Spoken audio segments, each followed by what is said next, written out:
pantaskan diri. Sebab Allahnya sudah berjanji, at-thayyibatu lit-thayyibin, wat-thayyibuna lit-thayyibat. Perempuan baik-baik untuk laki-laki yang baik-baik. Laki-laki yang baik-baik untuk perempuan yang baik-baik. Perempuan yang tidak baik untuk laki-laki yang tidak baik. Laki-laki yang tidak baik untuk perempuan yang tidak baik. Itu janji Allah Subhanahu wa taala dalam Al-Qur'an. Ustazah, saya nih perempuan baik-baik, kenapa suami saya tak baik? Ada yang tanya sama saya seperti itu. Saya bilang, bisa jadi suamimu belum baik, atau kamunya akan menjadi tidak baik. Jadi pilih mana satu yang kamu mau. Astagfirullah. Ya Allah. Saudaraku sekalian saya muliakan. Jadi seperti itu tuh masalahnya. Berusaha untuk itu. Dan jangan maksa.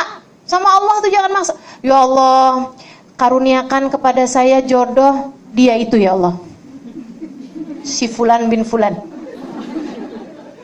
Ya Allah, kalau dia bukan jodoh saya ya Allah, carikan untuk saya seorang laki-laki yang rupanya mirip dia, yang akhlaknya mirip dia, yang ibadahnya mirip dia. Ya Allah, daripada susah-susah mending dia aja ya Allah.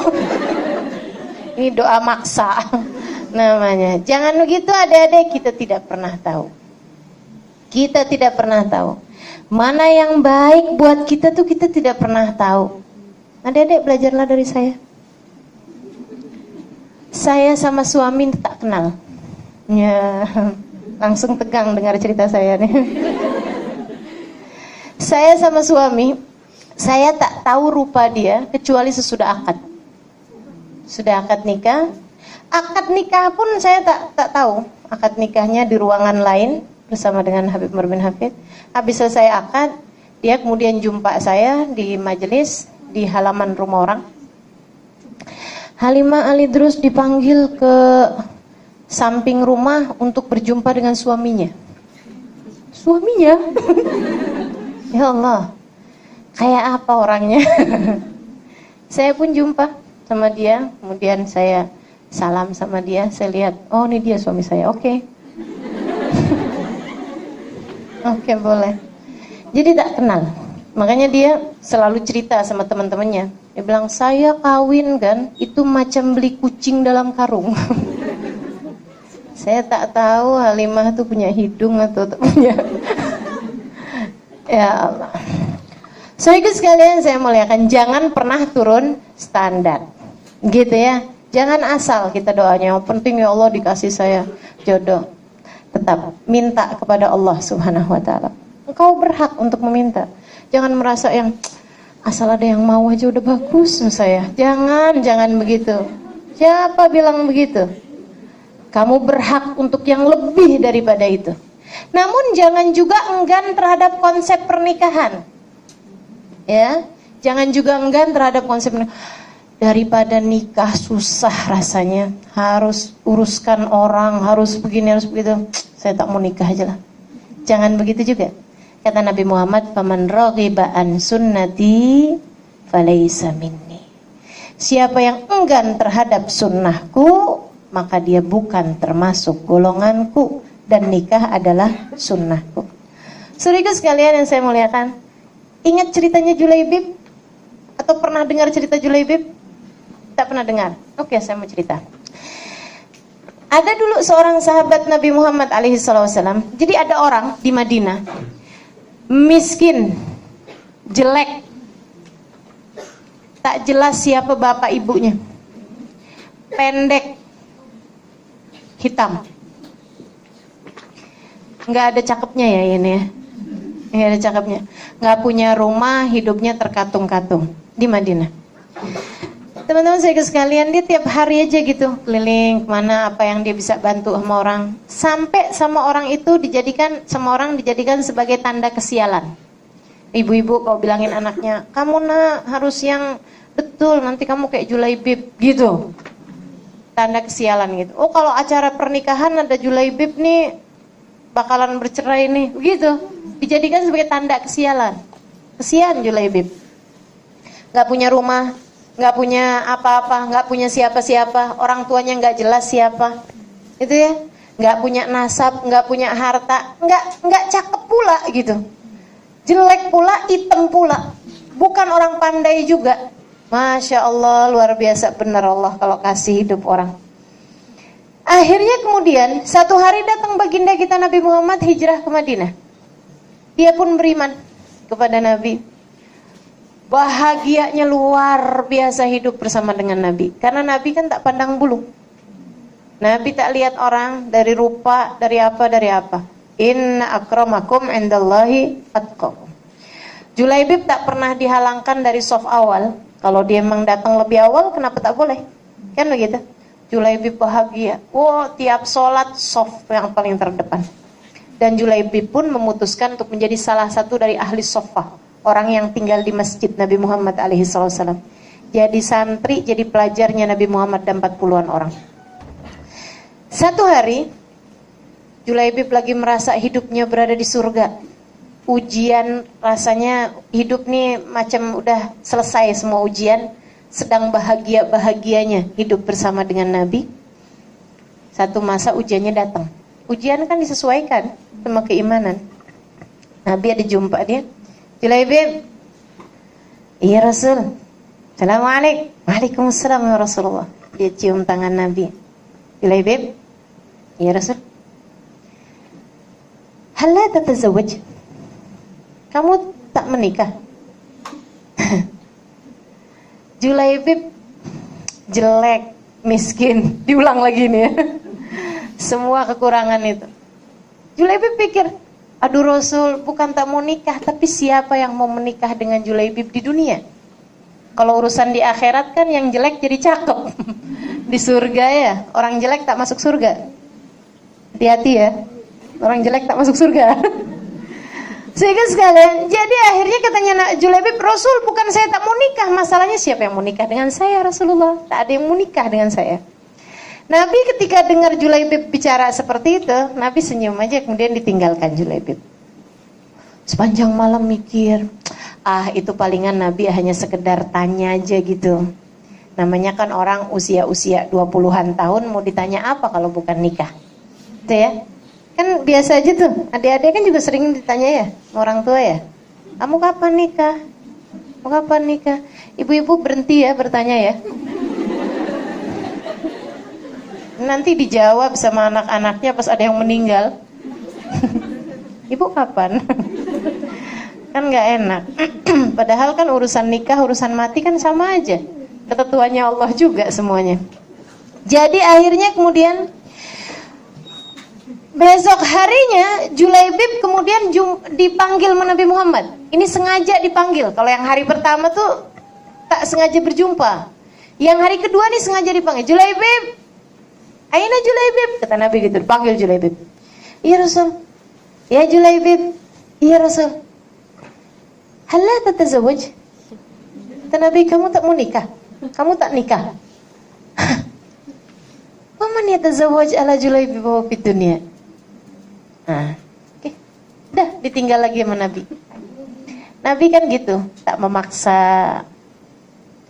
biarkan orang berpikir sendiri gitu. Jadi ibu-ibu tak payah paksa-paksa anak suruh nikah, gitu ya. Biarin ya, tanya aja ke Nabi. Allah tatazawwaj. Kemudian besok harinya lagi, malam hari itu Julaibib tak boleh tidur. Ya Allah, saya nih jadi umat durhaka sekali. Nabi tanya macam itu, kemudian saya jawab kayak gitu. Ya Allah, ya Allah, ya Allah, salah saya. Harusnya sebagai seorang hamba, seorang umat, apapun yang diputuskan oleh Nabi Muhammad, saya harus ikut aja. Dia pun kemudian meneguhkan hati. Tapi mudah-mudahan Nabi tak tanya, katanya gitu. Subhanallah, besoknya Nabi tanya, aina Julaibib? Julaibib datang. Dah pasrah kali ini. Baik ya Rasulullah. Bagaimana kabarmu Julaibib? Baik Rasulullah. Ya Julaibib? Ya Rasul. Halla tatazawwaj? Kamu tak nikah? Apapun yang kau putuskan ya Rasulullah. Betul tuh ya, begitu ya. Apapun yang kau putuskan. Nah ini adik-adik saudariku sekalian, kita juga harus begitu. Apapun yang Allah putuskan, masalahnya kita tak tahu. Allah putuskan apa bagi kita. Karenanya, yang pertama nomor 1, jangan pacaran. Kalau ada laki-laki yang mendekatimu, kasih nomor HP abah ayahmu. Oke? Kasih nomor HP bapak, gitu kan? Kalau nak serius sama saya silahkan, gitu. Nomor HP kamu bukan nomor HP bapak saya, gitu. Ya. Nanti kalau dia sungguh-sungguh melamar, tanyalah kepada Allah Subhanahu wa taala yang Maha tahu. Inikah yang kau inginkan ya Allah? Beristikharahlah. Kalau istikharah hasilnya bagus, silahkan menikah.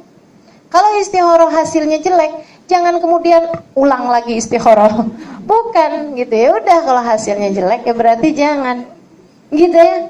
Saudara sekalian, macam Julaibib nih, apapun yang kau putuskan wahai Rasul. Nabi itu senyum. Maksud Nabi, begitu yang seharusnya kamu gitu. Yuk, Julaibib. Kemana Rasul? Kita lamar anak orang. Teman-teman saudaraku sekalian, Julaibib dibawa sama Nabi Muhammad ke rumah seorang perempuan cantik, tinggi, putih, kaya, pandai, anak seorang laki-laki yang terhormat dan ibu yang terhormat, dan berulang kali lamaran orang semua dia tolak. Orang-orang tuanya ini. Berapa banyak orang ditolak. Datang kemudian Nabi Muhammad melamar untuk Julaibib. Luar biasa ya ujian orang ya. Ujian bukan tuh? Ujian buat yang perempuan, ujian buat mertuanya, si ibu bapaknya. Datang Nabi Muhammad ke ayahnya ini. Waduh Rasul, mimpi apa saya Rasul? Kau datang ke rumahku. Masya Allah, ahlan wa sahlan bi Rasulillah. Silahkan masuk wahai Rasulullah. Nabi pun masuk. Kau sedang ada urusan di sekitar sini Rasul, kemudian datang ke rumahku. Tak, kata Nabi, saya datang ke sini memang untuk datang ke rumahmu. Masya Allah Rasul, kau menambah kemuliaan di atas kemuliaan kami. Maksudnya kedatanganmu udah mulia, apalagi memang sengaja datang, gitu kan. Dia bilang, ada kepentingan apa kiranya Rasul? Saya datang kemari untuk melamar. Masya Allah Rasulullah, luar biasa bahagianya hati ini. Masya Allah ya Rasulullah, tak salah tak silap memang. Maksudnya dia udah menolak lamaran-lamaran orang ini tak salah. Kemudian Nabi Muhammad datang melamar anaknya gitu. Kata Nabi Muhammad, bukan untuk saya. Untuk siapa Rasulullah? Untuk Julaibib. Julaibib! Julaibibnya udah yang kan apa sih bilang? Ya. Kata Nabi Muhammad, iya betul. Waduh Rasul, sebagai seorang ayah saya tak boleh memutuskan sesuatu dengan begitu aja.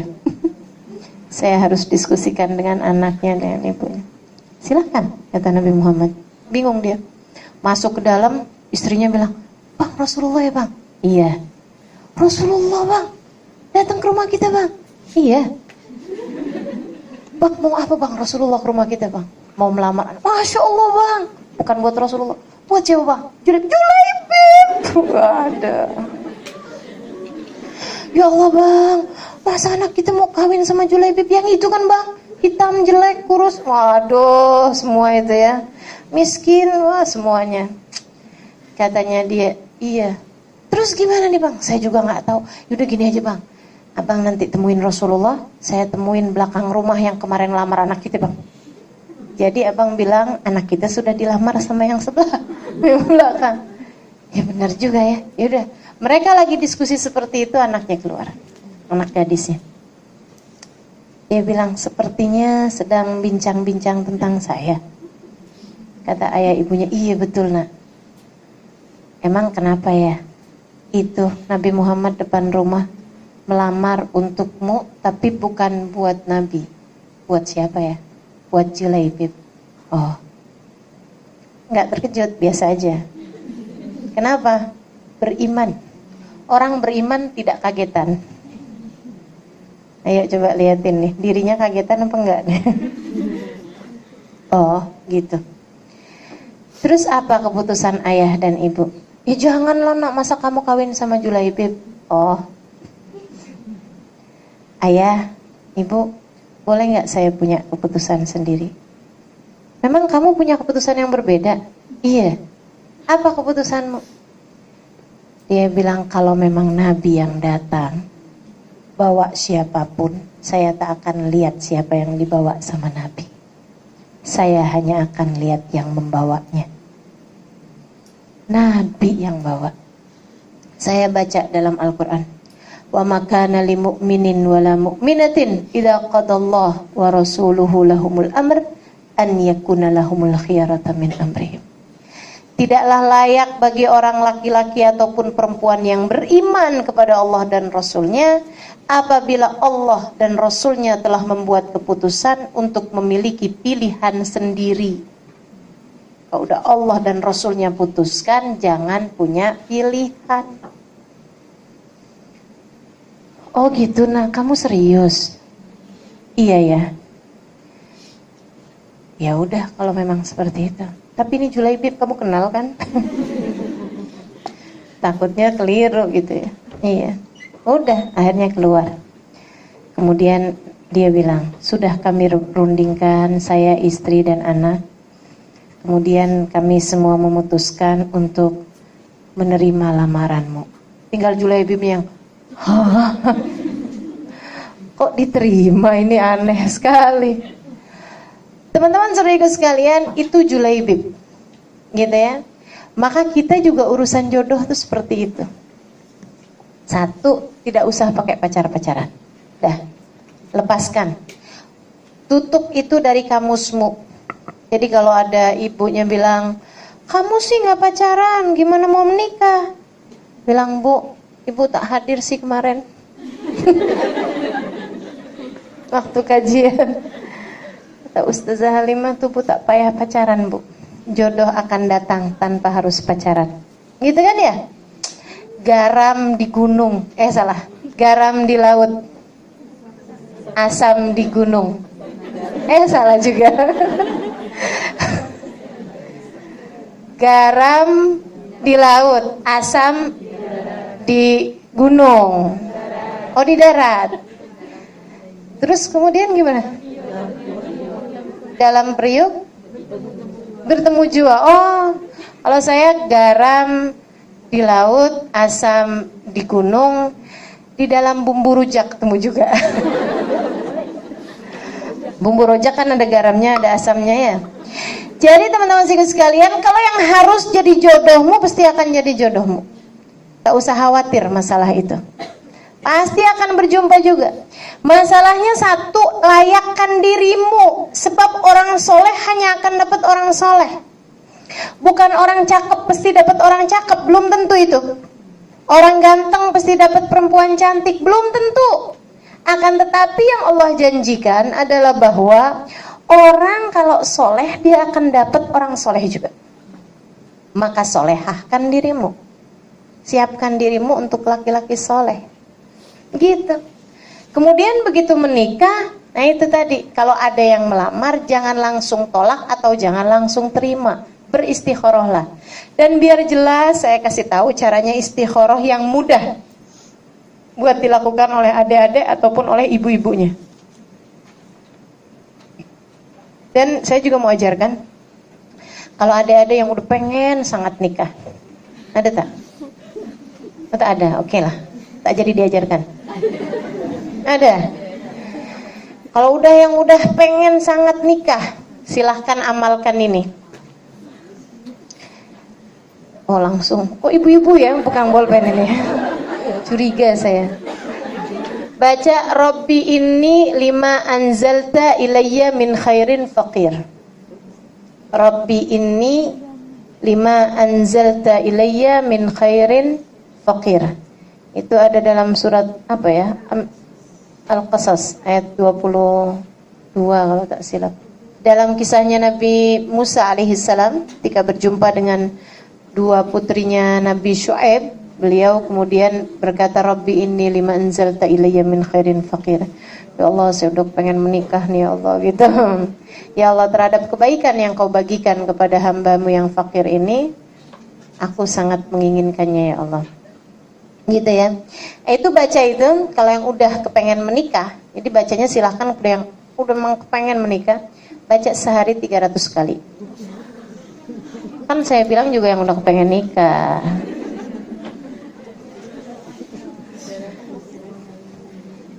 Kali baca. Insya Allah bulan, 2 bulan, 3 bulan lihat aja. Nanti kalau ada yang datang melamar, jangan ini dia jodoh saya. Belum tentu. Sekali lagi diistikharahkan, ya. Istikharah caranya gini yang mudah. Karena istikharah itu kan minta petunjuk lewat mimpi. Seringnya kan mimpi itu kan datang dalam keadaan tidak jelas. Harus ditakwil. Istikharah ya Allah, apakah ini jodoh saya ya Allah? Malamnya mimpi kucing.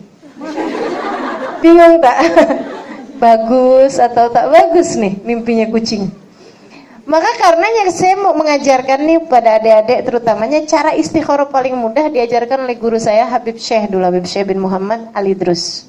Beliau mengijazahkan dan mengajarkan saya cara istikharah yang paling mudah ini. Jadi istikharahnya, dan ini sudah sering kali saya coba. Bukan urusan jodoh, bukan. Ya. Atau boleh juga urusan jodoh, saya kadang istikharahkan kawan gitu atau urusan-urusan yang lain. Alhamdulillah, seharusnya kita memang tidak jauh-jauh dari istikharah. Saya nak pindah rumah istikharah. Saya mau hal keputusan apapun yang cukup besar, saya akan beristikharah sebelumnya. Makhaba man istakhara. Kata Nabi Muhammad, tidak akan rugi orang yang beristikharah. Apalagi urusan perkara jodoh. Kita kan maunya kan jodoh sekali seumur hidup. Gitu ya. Jadi jangan sampai keliru membuat keputusan. Sholatlah malam Jumat. Habis selesai sholat Isya, habis selesai makan malam, semua sudah kita kerjakan. Sebelum tidur, sesaat jelang tidur memang sudah ngantuk, sudah tak ada lagi yang mau dikerjakan apa-apa kecuali tidur. Nah itu kita wudhu, kemudian sholat 2 rakaat. Usolli sunnatal istikharah, rakaatain lillahi ta'ala. Bacaannya terserah, alam nashrah boleh, surat yang lain boleh. Habis selepas sholat, baca doa istikharah yang ada di kitab-kitab majmu' apa semua ada tuh. Allahumma in kana hadza khairun li fi dini wa dunyaya. Nah, itu nanti ada titik-titik-titik, silahkan diisi. Gitu ya. Ya Allah, jika memang pernikahanku dengan fulan bin fulan al-fulani itu adalah baik bagiku, baik baginya, dunia, akhirat, baik bagi keluarga kami. Gitu. Kita minta sama Allah, ya Allah maka mudahkan dan sebagainya. Semua doa itu sudah dibaca. Selepas seluruh doa tersebut dibaca, kita kemudian baca doa seperti ini. Pakai bahasa kita masing-masing. Ya Allah, kalau memang saya sama dia menikah itu baik, baik dunia akhirat saya, untuk saya sekarang, masa depan saya, keluarga saya semua. Ya Allah, berikan kepada saya petunjuk dalam tidur saya, mimpi berupa warna putih atau hijau. Jadi mintanya petunjuk berupa mimpi, itu lebih mudah, tak payah takwil. Kan gitu ya? Lihat apa aja gitu, lihat sendal hijau, oh berarti bagus hasilnya. Gitu ya. Tak payah ditakwil, sendal kan diinjak-injak, tak payah. Udah berarti udah. Gitu. Jadi teman-teman sekalian seperti itu. Ya Allah, kalau memang bagus, kasih saya warna putih atau hijau. Kalau tak bagus saya menikah dengan dia nih ya Allah, baik dunia ataupun akhirat, gitu ya. Maka tampakkan kepada saya dalam mimpi saya warna merah atau hitam. Tolong jangan diganti-ganti warna sesuai selera. Tak ada ya. Saya kan favoritnya warna orange. Tak ada, tak boleh langsung. Itu aja udah. Kalau bagus warna putih karena itu adalah warna kesukaan Allah, atau warna hijau kesukaan Rasulullah.